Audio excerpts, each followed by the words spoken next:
তো বন্ধুরা, ফাইনালি আমাদের গাড়ি উঠে চলে এসছে।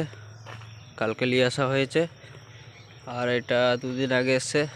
102 টায়ার ছিঁড়েছে, তো টায়ার এখন আনতে যাবো, তারপরে টায়ারটি না লাগানো হবে। দেখতে পাচ্ছি এটা 102, আর আমাদের যেটা তুলে নিয়ে এসেছিলাম সেটা দেখাবো তোমাদেরকে, 88। এই যে 88 ধুয়ে দেওয়ার পরে দেখছি কেমন লাগছে। তার আগে মনে হচ্ছে গাড়ি নতুন গাড়ি ধুয়ে দেওয়ার পরে, আর কিন্তু গাড়ি যখন চলছিল তখন বুঝতে পারছিলে কেমন হালতে ছিল। এখন পর্যন্ত পানি টপকাচ্ছে। আর এই যে 102, আর আমি যে গাড়িটা ছিলাম এই 88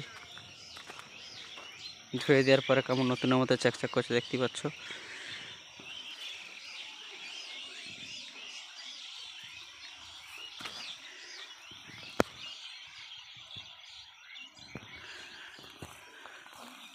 তো ভিডিওটি ভালো লাগে থাকলে লাইক শেয়ার করো।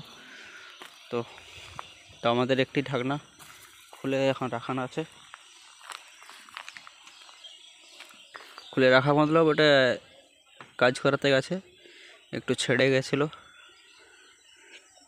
ট্রলিতে লেগে, সেই জন্য